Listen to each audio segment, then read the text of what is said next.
The 3rd of March, Rabbi Moore, Parsha Hashavua with Rashi, Tetzaveh.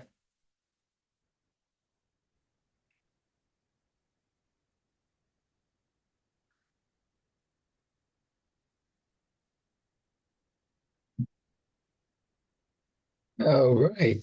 Okay.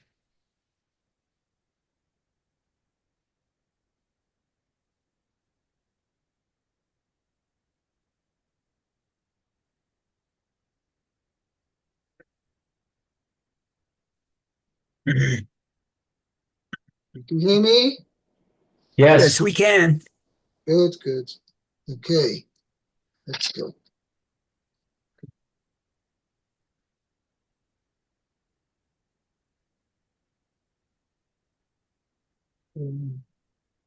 Yesterday we did the first posuk in Tetzaveh. Oh, okay.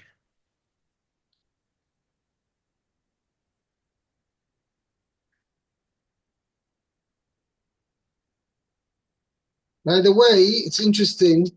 Um, the Mefarshim asked the question. Here, these two psukim discuss about lighting the menorah, and it's placed over here in between the construction of the Mishkan and the making of the priestly clothing.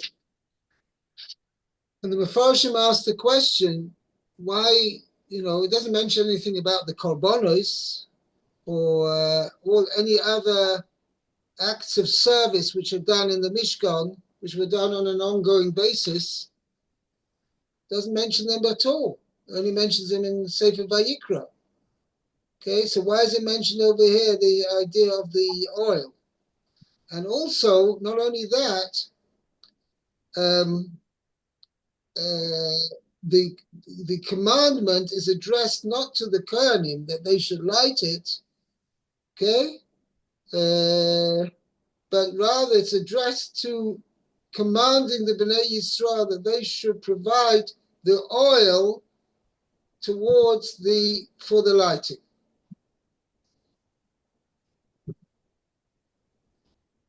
They said, I heard on a tape yesterday that the Das came in Bala Tosfos. The Tosfos also wrote a Pirush, or there's a compilation of the Pirushim of the Tosfos on Chumash called the Das Kenim.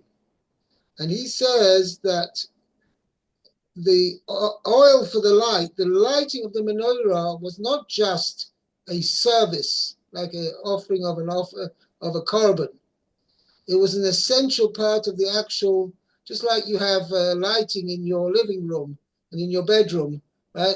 Lighting is an essential part of a house, even if without it's different from cooking and it's different from cleaning, right? It's part of the actual, this is the house itself, just hired a guy to build for you a house and he didn't put in any lights, you'd ask for your money back because lighting is an essential part of the house, right? It's not just you go, say, well, he didn't cook you supper, so the kablan, and say, okay, that's not expected of him. But to put in lighting is, yes, expected of him.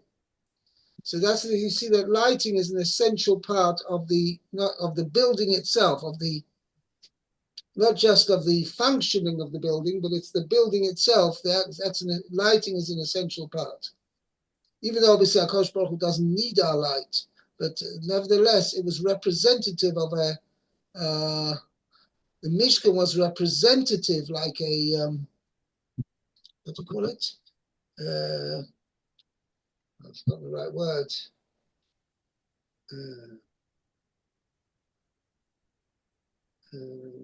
Not quite anthropomorphism, that's not the right word. But anyway, it means like Kosh Baruch Hu built the Mishkan as it would have been a house for him in human terms. Okay, let's go on to Pasuk Chof Aleph, Meir, one here yesterday. Okay. Okay. Follow that. It says, "B'ohel moed michutz leparochet asher al ha'edut ya'aroch oto Aharonu banav me'erev ad boker lifnei Hashem chukat olam l'dorotam me'et b'nei Yisrael. Okay, so in the tent of meeting, outside of the Rochet, which is near, okay, the testimony. Okay, Aharon and his sons from evening till morning, lifnei before Hashem, chukat l'dor olam. It's a law forever for the generations of Bnei Yisrael. Okay. So generations from the Bnei Yisrael, meaning throughout the generations, the supply of oil was not provided by the Kohanim themselves, but it was provided by the Bnei Yisrael. uh-huh. That's basically the idea behind that terminology. Okay, so let's see, Rashi. It says, Me'erev ad boker, from evening till morning. Tain la midata shetehei dokelet dolechet me'erev ad boker. So you give, I guess, a lot to them, or to it, maybe.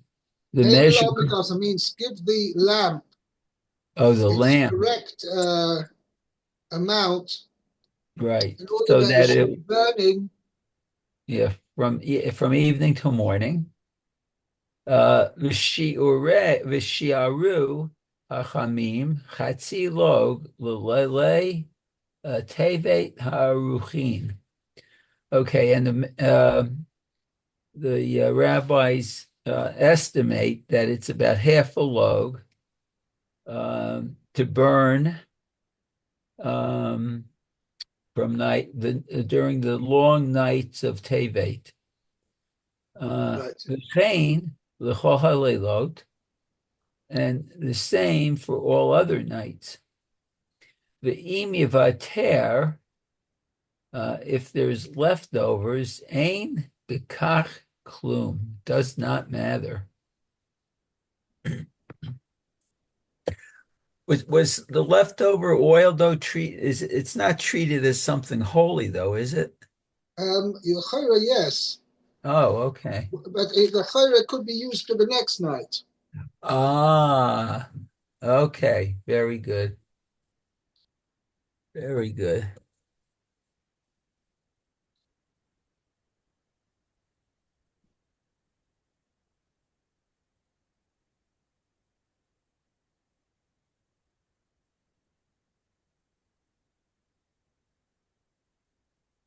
Okay, next night.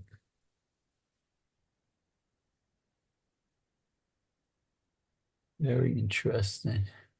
I'm just going to think, I see somebody's ringing at my door and they're keeping on ringing and ringing. So I'm just going to have to just stop for a second. Okay.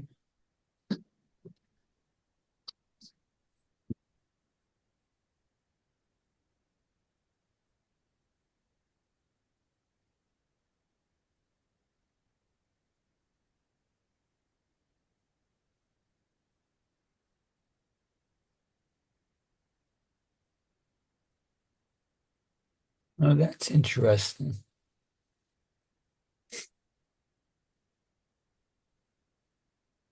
It's funny, Rashi's talking about leftover oil. There's a note here from the Gemara that although the menorah would burn far into the day when the nights were shorter, this would not constitute a problem.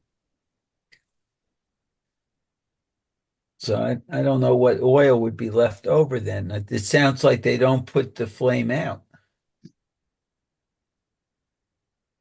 I don't think they did. Oh, well, Yeah. he cleaned it up in the morning. Oh, No, maybe it's they the did put it leftover. out. Yeah, okay. It's probably the leftover. They pour it in the cups of the menorah, and maybe whatever's left over, that's what doesn't matter. Because they'll use, like Rabbi Moore said, they'll use it the next day. Maybe that's what they're talking about. Not that it's left over from the burning. Okay, very interesting.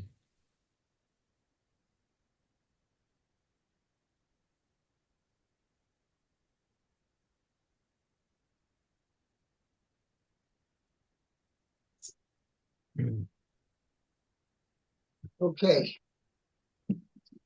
Yep. Now I'm back. Fine. Let's continue. Yeah. Chapter 28. Meir. Lou.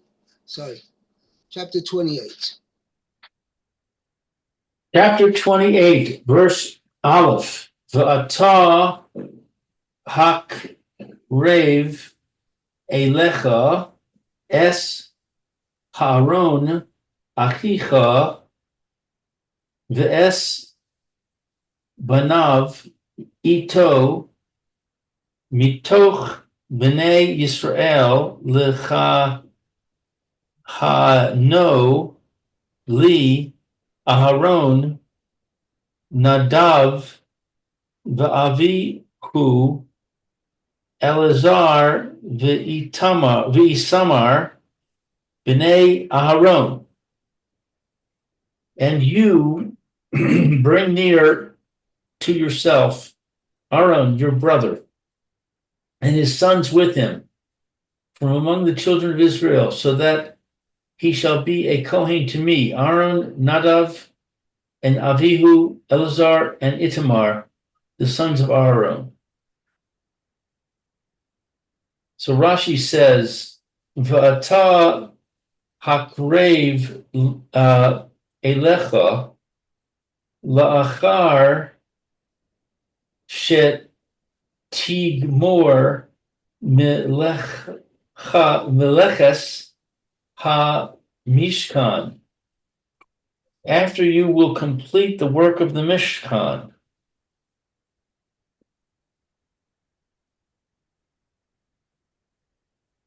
Okay.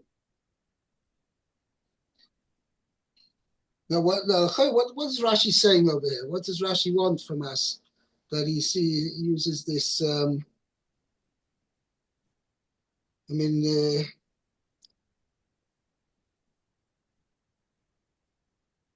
First of all, the word va'ato seems to continue on because the vav, and you bring for yourself near, meaning following on from what we had before, and you shall bring near to you Aaron, your brother.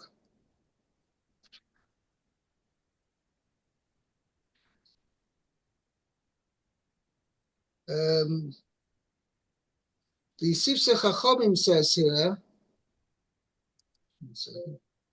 Sifsei Chachamim says,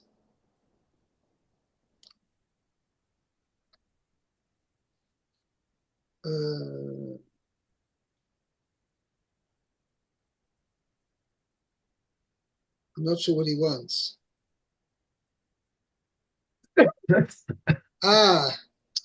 The Sifsei Chachamim is saying as follows. You could interpret the pasuk meaning, do this immediately. Do this immediately. But Rashi is pointing out, no. Only after you've completed whatever's been stated in last week's Parsha, you've already constructed the Mishkan.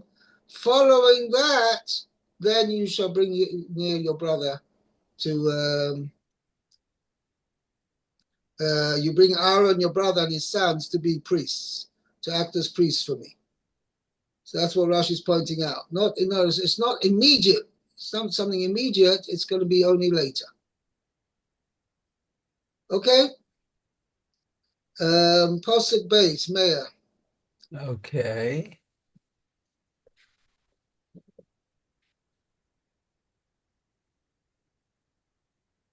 Okay, Beth.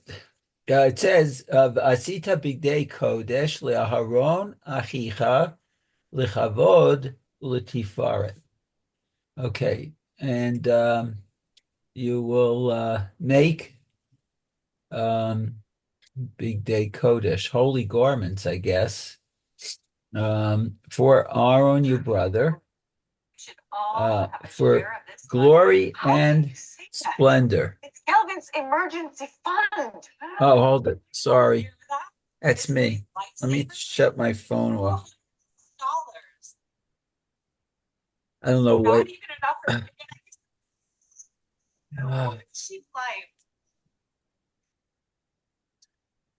Okay? Yeah, I have an old phone. It thinks it does things on its own. I just turned it off. Okay, Okay, so that was Bet, and there's no Rashi on Bet. okay, let's go to Gimel. Gimel. Okay, it says, "Yata tidaber el kol hachmei lev asher meletiv ruach chachma v'asu et bigdei aharon lekadsho lekahano li." Okay, and you will speak to all the wise hearted people, which are full of wisdom, and they will make the garments of Aharon to sanctify him so that he will be a Kohen to me. Oh, okay. Wow. Okay, so it says, L'kacho l'kahano li, to sanctify him so that he shall be a Kohen to me. L'kacho l'hachniso b'kahuna al yidei habigadim. Okay, so to sanctify him, to bring him into Enter the the priesthood, I guess with these clothes. that he should act as a Kohen for me. In other words, in the same way, like when you appoint somebody to an important position and he has a special uniform, because he holds that position, he has a special uniform. So when you put on the uniform, that inaugurates him into that position. Uh-huh. Okay? Okay, let me just finish up here. It says, Sheyehei Kohen li, you shall be a Kohen to me. L'shon kahuna sherut hu. So I guess the term kahuna signifies service. Right. And I'm not even going to try the French because I failed French. Okay. Very good.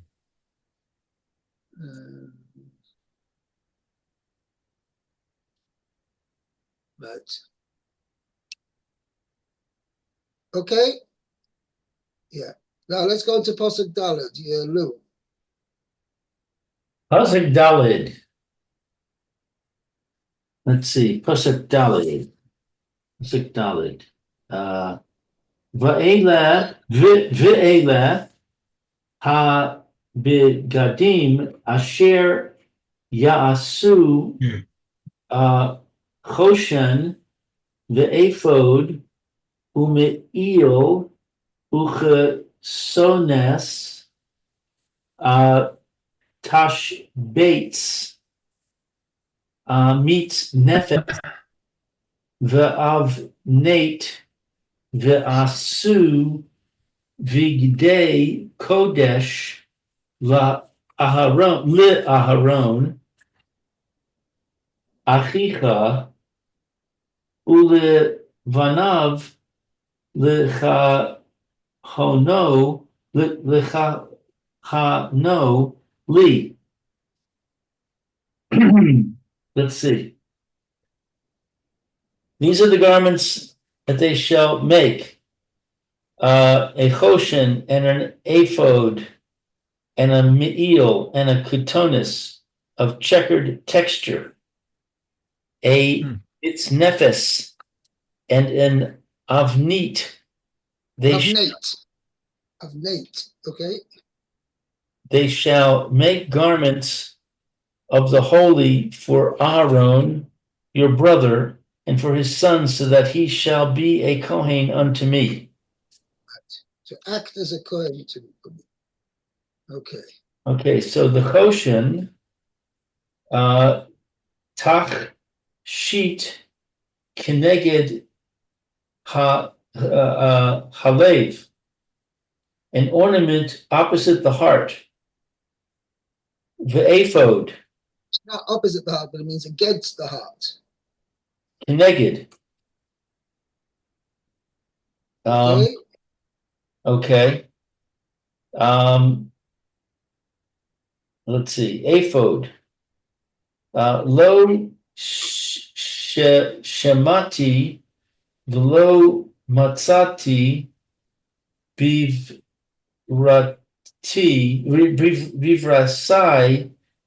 Bivraisa. bivraisa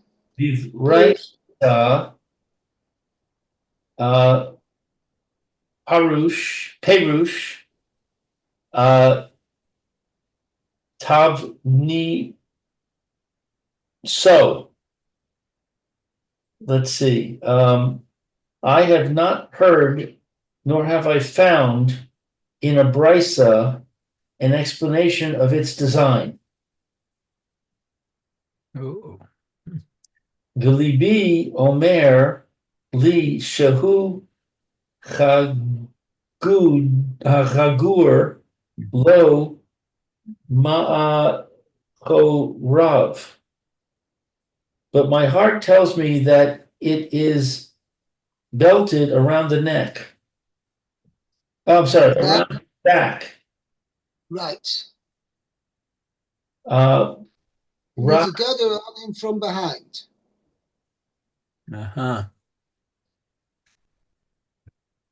Rachbo kirochav gav ish. Its width is like the width of a man's back. Wow. Sinar shekorin, and then corset in Old French. But let's see.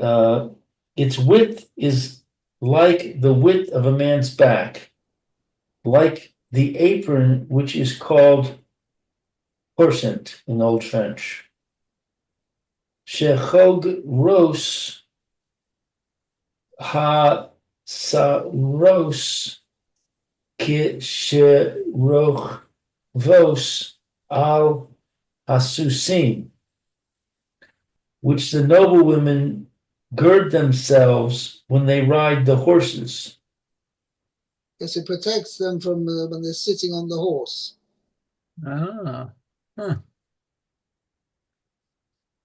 Kach maasehu milet mata. Thus it was its work of the lower part.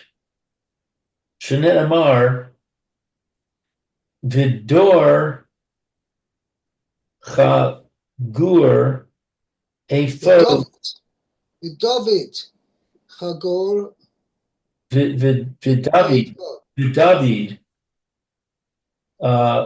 Chagur Ephod Bad.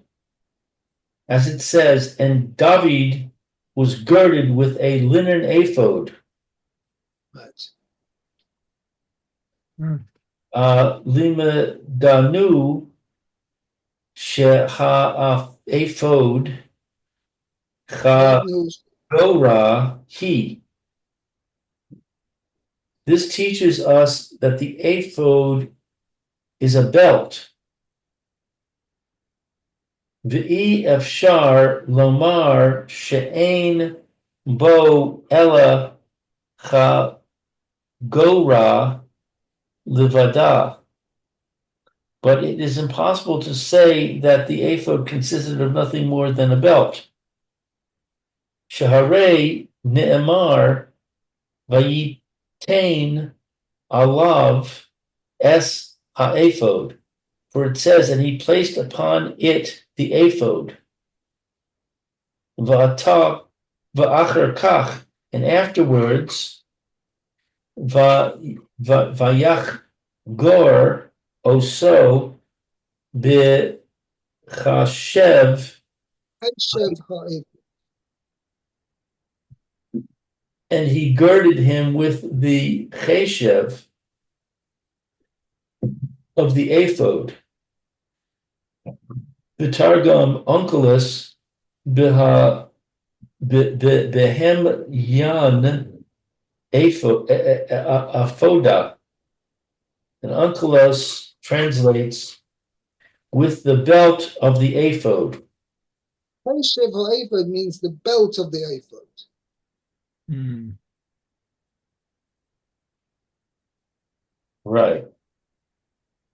Limdanu shehachashev hu hachagor v'ha'ephod sham Shame, shame kach shem. tafshit livado. This teaches us that the cheshev is the belt, and the ephod in itself is the name of an ornamental vestment. Levadoi, a separate. It's a separate adornment. Oh. So that's how right, from which we learn that the cheshev is the belt, and the ephod itself is a separate adornment. Uh-huh. The Shar Lomar Sha'al Shem Shtei Hakitafos Tefot, right? Hakitsafos. Yeah, it should stay at kisvois. 1 second. On account of the two shoulder straps. That's why it's called the ephod. The ephod was the actual. Maybe you want to suggest that. So Rashi says, "Kabi shaharinem ashtei kisvois ha-ephod," the shoulder straps of the ephod. Lamadnu, from which we learn out, ephod shem levad, that there was something itself called an ephod, va'kisvo shem levad, and the shoulder straps were something separate. Oh. The ephod is a distinct item, and the shoulder straps are a distinct item, and the belt is a distinct item. Wow. Okay? L'chach, Okay, I think we'll hold it here. V'ani omer, that's what I think. So he says, l'chach ani omer. Okay, we'll stop here. It's over time already. So to continue be here tomorrow, l'chach ani omer. Okay? Very good. what's the difference between when he says, my heart tells me, and when he says, it seems to me? That's a very good question. I don't know. Okay. Thank I you. don't know. Fine. Okay. We'll see you. Okay. Have a good tomorrow. afternoon. Oh, tomorrow. Yes. Yeah, I will be able to give him share, but I'll have to finish early. Okay. So I'll finish about just before 1:15.